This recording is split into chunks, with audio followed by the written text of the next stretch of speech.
Welcome to all students. हम पढ़ रहे थे क्लास 9th का चैप्टर 2, क्या हमारे आसपास के पदार्थ शुद्ध हैं, जिसका ये भाग 2 होने वाला है। भाग 1 में हमने पढ़ा था कि पदार्थ को रासायनिक रूप से 3 भागों में बांटते हैं, तत्व, यौगिक और मिश्रण। जिसमें हमने मिश्रण को पढ़ा था, और मिश्रण को हमने 2 भागों में बांटा था, समांगी मिश्रण और विषमांगी मिश्रण। और समांगी मिश्रण में हमने विलयन को पढ़ा था, और विषमांगी मिश्रण में हमने निलंबन और कोलाइडी विलयन को पढ़ा था।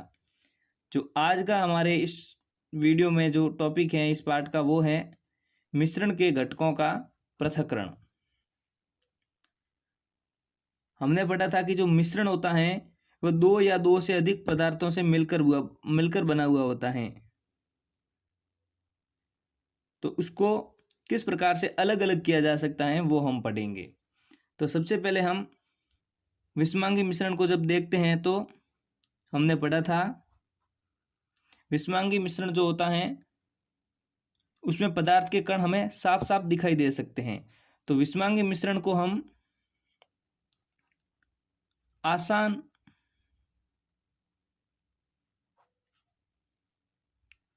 भौतिक क्रियाओं द्वारा पृथक कर सकते हैं। कौन सी विधियां हम देख सकते हैं कि सानकर हम विषमांगी मिश्रण को पृथक कर सकते हैं। कैसे कि मैंने आपको जो पृथक्करण, जो विषमांगी मिश्रण का जो उदाहरण बताया था उसमें मैंने बताया था कि जो मिट्टी होती है या रेत होती है उसको जब हम पानी के अंदर मिला देते हैं तो ये एक तरह का विषमांगी मिश्रण तैयार हो जाता है, जिसमें मिट्टी नीचे तली में जमी रहती है और पानी ऊपर आ जाता है। तो इसको जब हम किसी फिल्टर से या छलनी से सानेंगे तो मिट्टी अलग हो जाएगी और पानी अलग हो जाएगा। तो इस प्रकार से हम विषमांगी मिश्रण को सान कर अलग कर सकते हैं। और जो दूसरा इसमें तरीका है वो हाथों से सुनकर।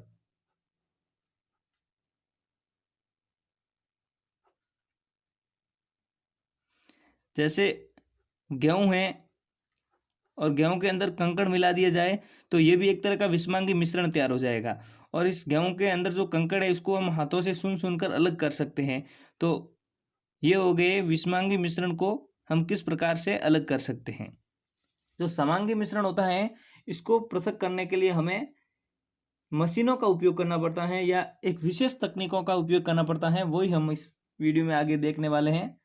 तो सबसे पहला जो हमारा पॉइंट है वो है रंग वाले घटकों यानी डाई को नीली अथवा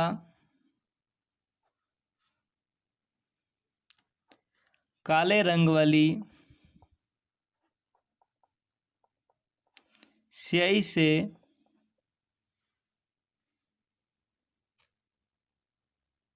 कैसे अलग करें। जो स्याही होती है उसका जो कलर होता है उसको हम कैसे अलग कर सकते हैं, ये हम इस पहले पॉइंट में देखेंगे। तो बेसिकली स्याही होती है वो एक रंग प्लस जल का मिश्रण होती है।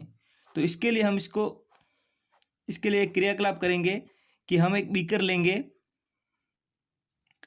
इस बीकर में हम पानी भर देंगे और इसके ऊपर हम एक कांच का कटोरा ले लेंगे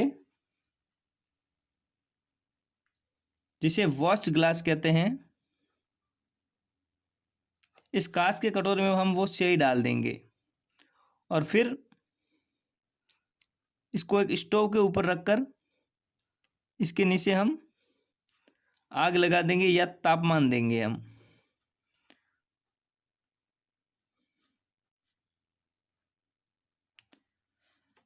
तो जैसे ही हम इस पानी को तापमान देने लगेंगे तो इस जो वॉच ग्लास में जो स्याही रखी हुई है उसमें से जल वाष्प है वो निकलना शुरू हो जाएगी। और थोड़ी देर में हम देखेंगे कि जो ये इस स्याही में से जो पानी था वो पूरा निकल गया। पीछे हमें सिर्फ डाई या जो कलर है वो देखने को मिल जाएगा। इस प्रकार जो हमने स्याही में से जो रंग वाला घटक था उसको अलग कर दिया, और जो इस प्रकार हमने इसको किया है, इस विधि को कहते हैं वाष्पीकरण विधि।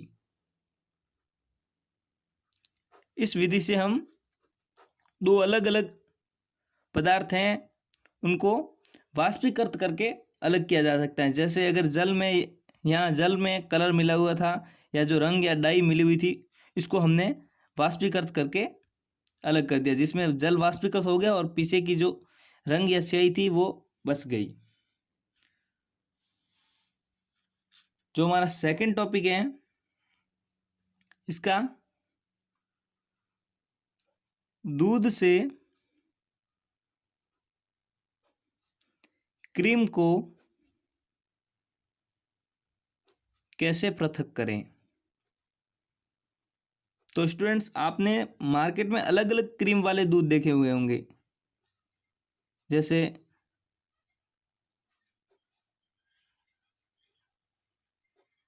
फुल क्रीम मिल्क,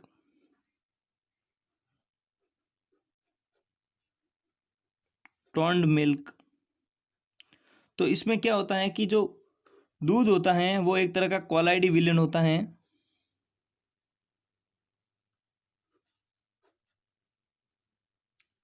और जो दूध के अंदर वसा के कण होते हैं छोटे छोटे, उनको एक विधि के द्वारा उस दूध से अलग कर दिया जाता है।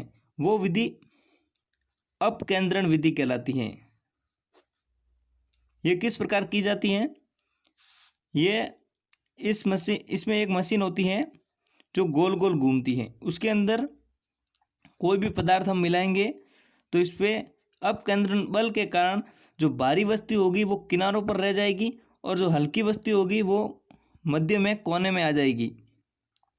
इसका एक आपने उदाहरण देखा होगा कि जब हम दही से मक्खन अलग करते हैं तो हम देखते हैं कि जो छाछ होती है वो नीचे रह जाती है और किनारों पर रह जाती है, और जो मक्खन होता है वो बीच में और ऊपर ऊपर आ जाता है। तो यह अपकेंद्रण विधि है। इसके द्वारा भी हम दो अलग अलग पदार्थों का जो मिश्रण होता है उससे उस मिश्रण के घटकों को अलग कर सकते हैं। और इस अपकेंद्रण विधि द्वारा हम किन किन पदार्थों को अलग कर सकते हैं? तो हमने पहला तो जो देखा है वो कि दूध से क्रीम हम इससे निकाल सकते हैं, दही से मक्खन इस विधि द्वारा अलग कर सकते हैं, और जो कुछ प्रयोग और हैं इनमें है जो जांच प्रयोगशाला होती है,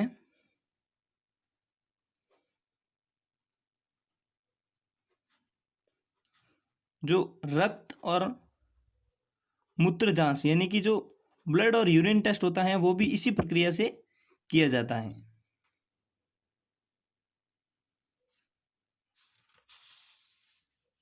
इसमें जो हमारा नेक्स्ट और तीसरा जो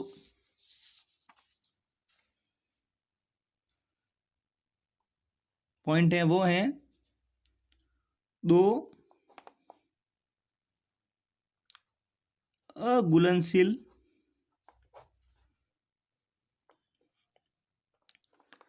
द्रवों के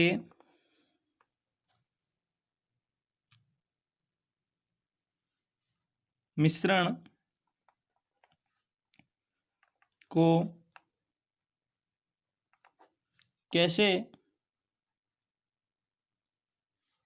पृथक कर सकते हैं।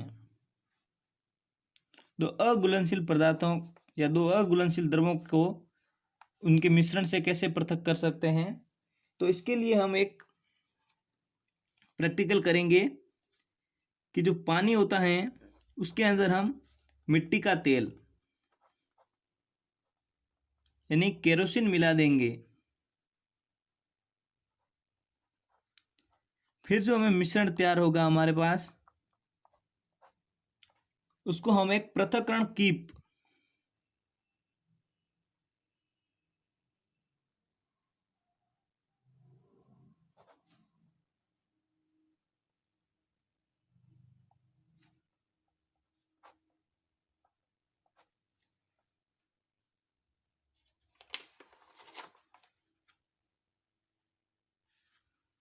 पृथक्करण कीप में रख देंगे उस मिश्रण को मिला के, जो कुछ इस प्रकार से होती है।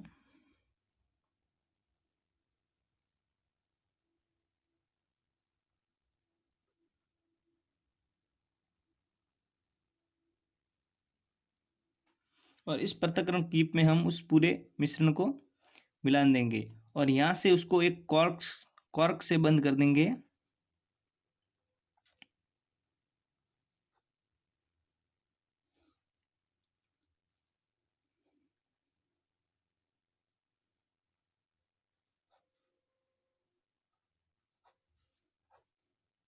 तो हम क्या देखेंगे कि थोड़ी देर के बाद जो मिट्टी का तेल है वो ऊपर आ जाएगा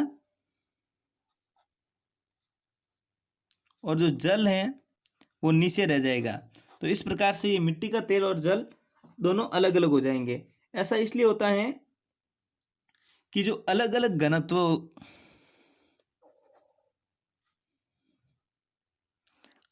घनत्व के जो द्रव होते हैं वो आपस में घुलते नहीं है। जो मिट्टी का तेल होता है उसका घनत्व जल से कम होता है, तो वो पानी से ऊपर आ जाता है, और जो जल का घनत्व होता है वो अधिक होता है, इसलिए वो नीचे रह जाता है। इस विधि से हम और क्या अलग कर सकते हैं? तो इस विधि से जो जल और तेल के जो मिश्रण होते हैं उसको हम अलग कर सकते हैं। और इस विधि का सबसे ज़्यादा उपयोग लिया जाता है वो धातु शोधन में लिया जाता है। इसमें जो लोहे का अयस्क होता है उसमें से लोहे को पृथक किया जाता है, जिसमें जो लोहे की अशुद्धियाँ होती हैं वो ऊपर रह जाती हैं और लोहे का घनत्व अधिक होने के कारण लोहा भट्टी की तली में जम जाता है, और इस प्रकार हम शुद्ध लोहे को इस विधि से अलग कर देते हैं। जो हमारा नेक्स्ट और चौथा पॉइंट है वो है नमक तथा अमोनियम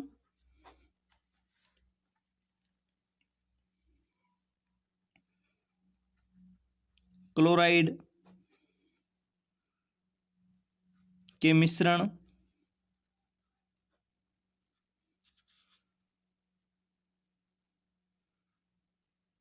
को कैसे पृथक करें।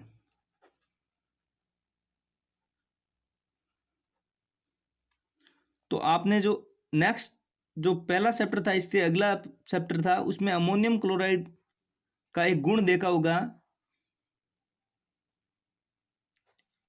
ये सीधा ठोस से गैस में परिवर्तित हो जाता है, यानी इसका ऊर्ध्वपातन हो जाता है। तो इसके लिए हम ऊर्ध्वपातन विधि का ही उपयोग करेंगे। तो इसके लिए हम क्या करेंगे, एक जो प्लेट है उसके अंदर हम नमक और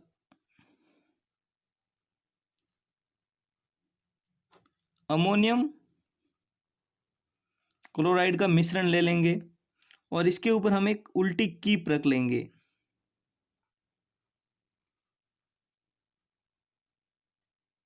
और फिर इसके नीचे ताप देने के लिए हम एक स्टोव या बर्नर का उपयोग कर लेंगे जो इसको पर्याप्त तापमान दे, और यहाँ हम रुई लगा देंगे। तो हम क्या देखेंगे कि जब हम इस मिश्रण को एक निश्चित ताप देते हैं तो जो अमोनियम क्लोराइड होता है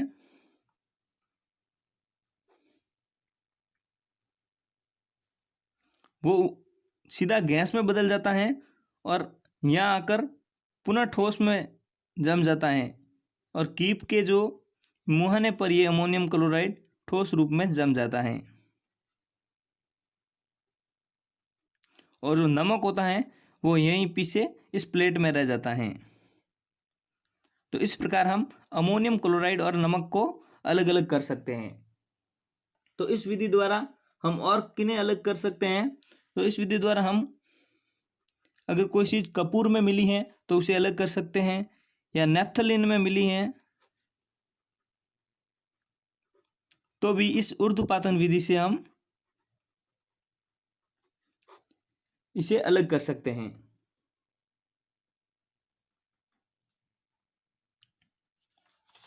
जो हमारा नेक्स्ट है और 5वां पॉइंट है वो है क्या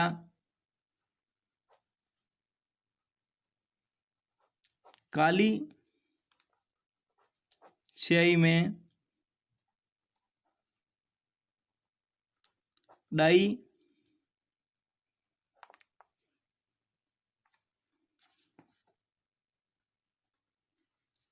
एक ही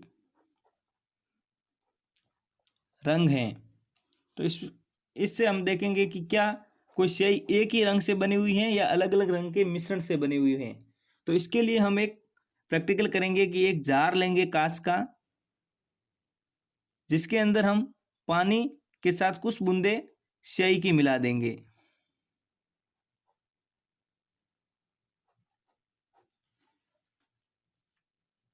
और एक सानक पत्र या फिल्टर पेपर जिसे कह सकते हैं, उसको हम लेंगे और उस पर एक निशान बना देंगे और उसे एक कांच की छड़ की सहायता से इसके अंदर हम रख देंगे।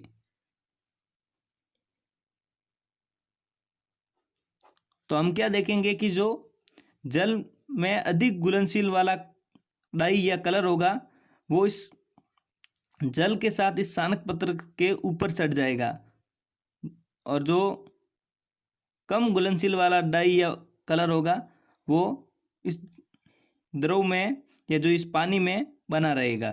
तो इस प्रकार जो अलग अलग कलर होते हैं वो अपनी अवशोषण क्षमता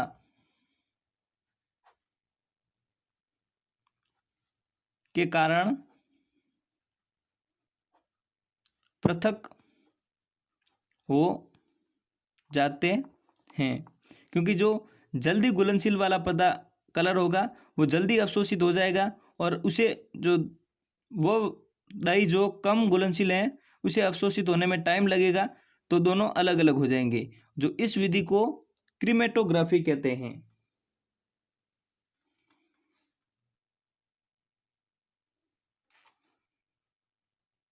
क्रोमेटोग्राफी इससे सामान्यतः कलरों को पृथक किया जाता है।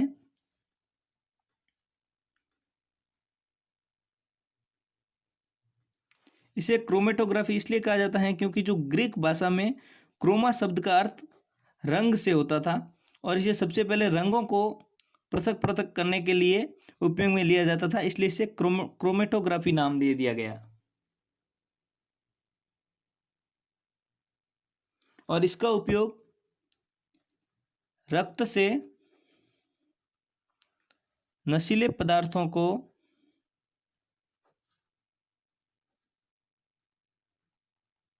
अलग करने में भी किया जाता है। और जो नेक्स्ट और जो छठा पॉइंट है हमारा वो है दो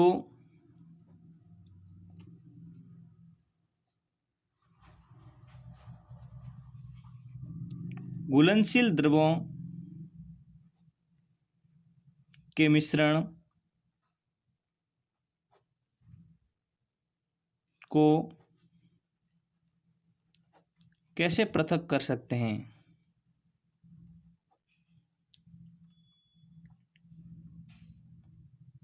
तो घुलनशील द्रवों को पृथक करने के लिए हम आसवन विधि का प्रयोग करते हैं। तो स्टूडेंट्स, ये आसवन विधि क्या होती है, इसके लिए हम एक एग्जाम्पल लेंगे। एग्जाम्पल से पहले समझते हैं कि आसवन विधि में होता क्या है। तो इसमें क्या होता है, दो ऐसे पदार्थों के मिश्रण को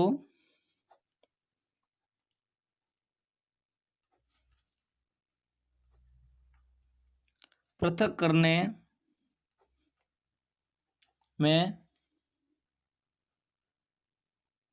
इसका उपयोग किया जाता है, जिनका क्वथनांक भिन्न भिन्न हो। यानी कि इनका जो बॉइलिंग पॉइंट होता है, ये किस तापमान पर उबलते हैं, ये इन दोनों का इसके बीच में बहुत ज़्यादा अंतर हो तो इस विधि से हम प्रयोग करते हैं। तो इसके लिए हम एक एग्जाम्पल लेंगे, एसीटोन प्लस जो जल का मिश्रण है इसको इस विधि से अलग करेंगे, क्योंकि जो जल का क्वथनांक होता है वो 100 डिग्री सेल्सियस के आसपास होता है, जबकि एसीटोन का तापमान 25 से 30 डिग्री सेल्सियस के आसपास रहता है। तो इसके लिए हमें एक आसवन फ्लास्क की जरूरत रहती है, जो कि एक घड़े के आकार का होता है, लेकिन इसके ऊपर एक परखनली जैसा भी संरचना होती है। ये कुछ इस प्रकार से होता है।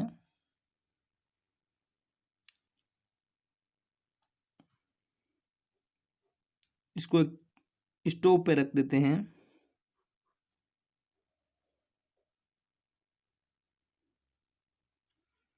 और इसको यहाँ से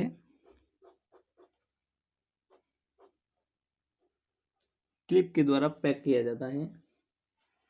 ये क्लैप कहलाता है और इसको कहते हैं आसवन फ्लास्क।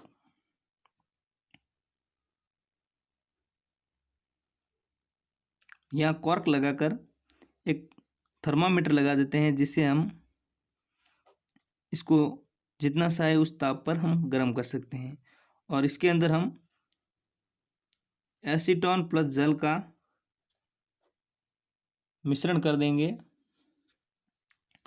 और जो इसके फ्लास्क के एक यहाँ से पाइप निकलती है जो सीधे एक पात्र में जाएगी, जहाँ पर हम एसीटोन को अलग करेंगे। और जो इस पाइप के इर्द गिर्द हैं वो इसे ठंडा करने के लिए इसके इर्द गिर्द ठंडे पानी की पाइपें घुमाई जाती हैं।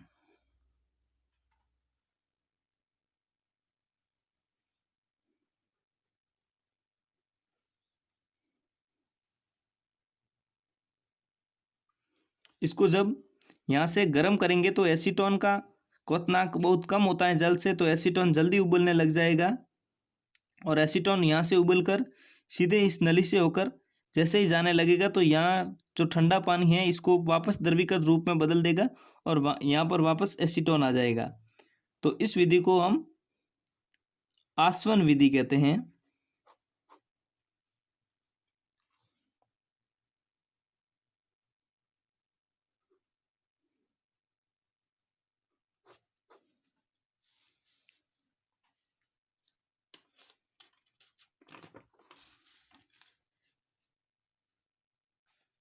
और जो इसमें हम नेक्स्ट पढ़ने वाले हैं वो हैं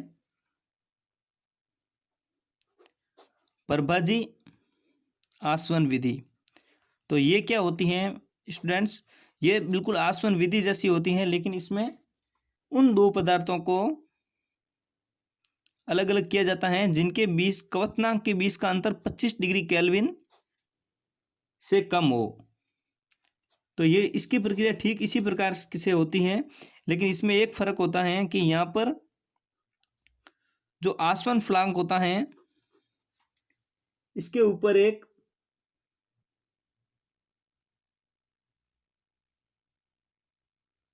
प्रभाजी स्तंभ लगा दिया जाता है। तो जिसकी वजह से ये इनके तापमान के अंतर को बराबर रखता है, जिससे ये किसी एक पदार्थ को आसानी से पृथक कर सकते हैं। इसका प्रयोग प्रभाजी आसवन का प्रयोग सामान्यतः पेट्रोलियम पदार्थ होते हैं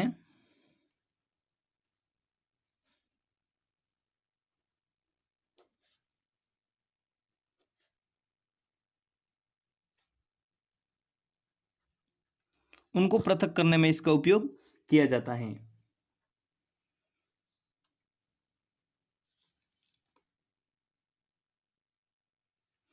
नेक्स्ट हमारा है 7वां नंबर, वायु से गैसों को कैसे प्राप्त किया जा सकता है। वायु एक समांगी मिश्रण है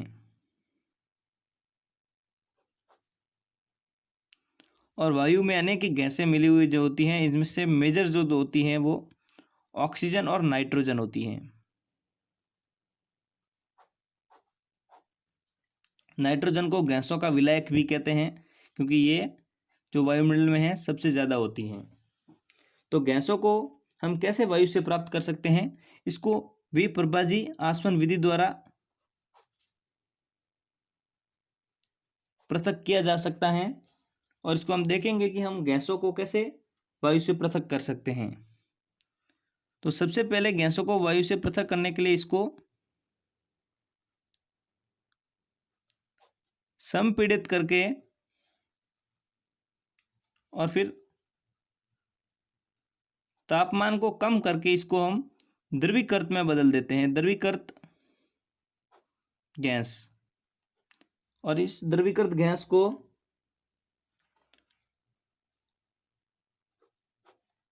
प्रभाजी आसवन विधि से अलग अलग गैसों को अलग अलग है,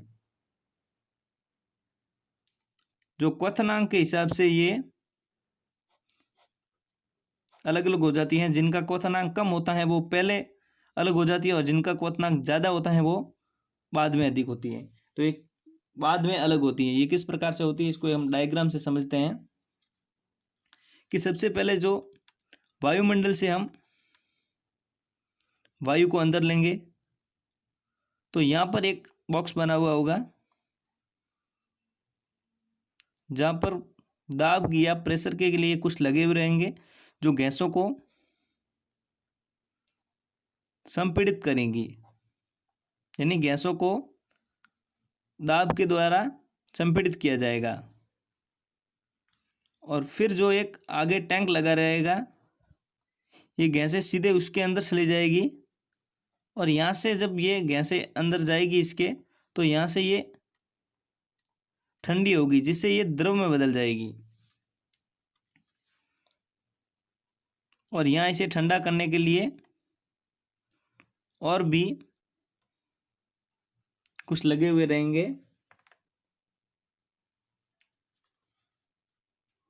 जो ठंडा पानी यहाँ से अंदर डालेंगे, वो इसे वापस बाहर निकालने के लिए यहाँ लगे रहेंगे।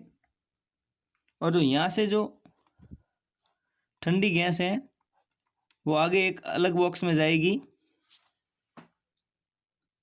जहाँ पर अलग अलग गैसों को अलग अलग किया जाएगा। यहाँ पर सबसे पहले जो शुष्क बर्फ यानी कि जो ठोस CO2 होती है वो यहाँ से अलग हो जाएगी।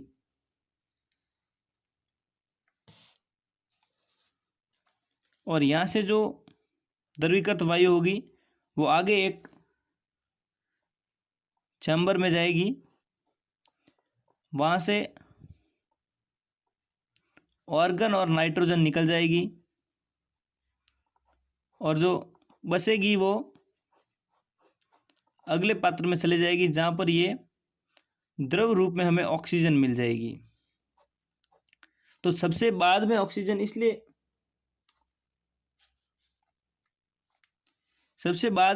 इसलिए हमें पृथक मिलती है क्योंकि इसका सबसे कम जो इन तीन गैसों में से ऑक्सीजन, नाइट्रोजन और ऑर्गन में से सबसे कम इसका क्वथनांक है। बाकी सभी का क्वथनांक सबसे अधिक इसका क्वथनांक है, बाकी सभी का क्वथनांक इससे कम है। तो इसलिए ऑक्सीजन हमें सबसे बाद में मिलती है। और जो अगला और हमारा लास्ट विधि है वो है किसी अशुद्ध नमूने में से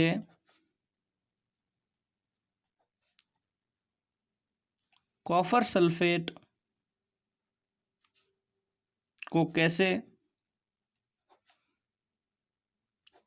प्राप्त किया जा सकता है।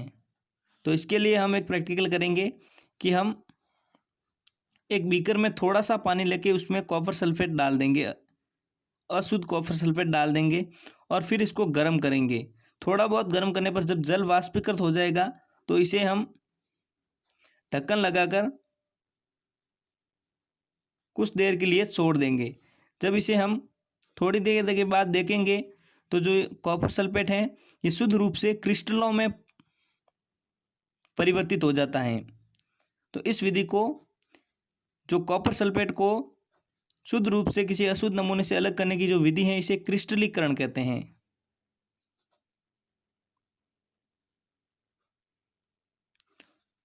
इसी विधि से हमें समुद्री नमक प्राप्त होता है,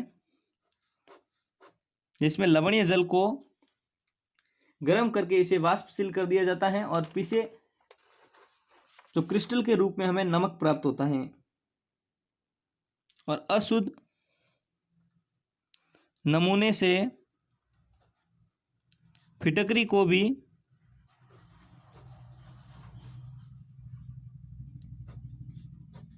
इसी विधि द्वारा, क्रिस्टलीकरण विधि द्वारा पृथक किया जा सकता है।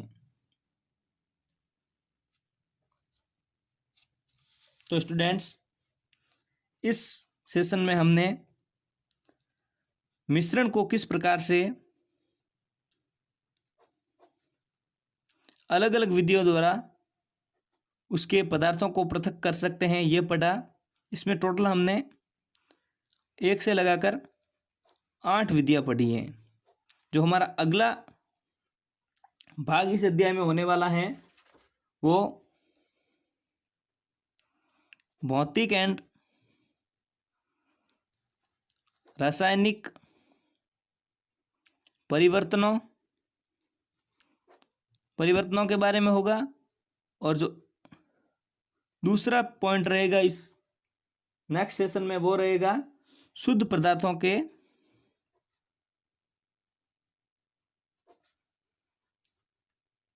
जिसमें हम तत्वों और यौगिकों को विस्तृत रूप से जानेंगे और यौगिकों को मिश्रण के साथ कंपेयर करेंगे। यौगिक और मिश्रण की हम तुलना करेंगे। तो धन्यवाद दोस्तों वीडियो देखने के लिए, और हमारे चैनल NCERT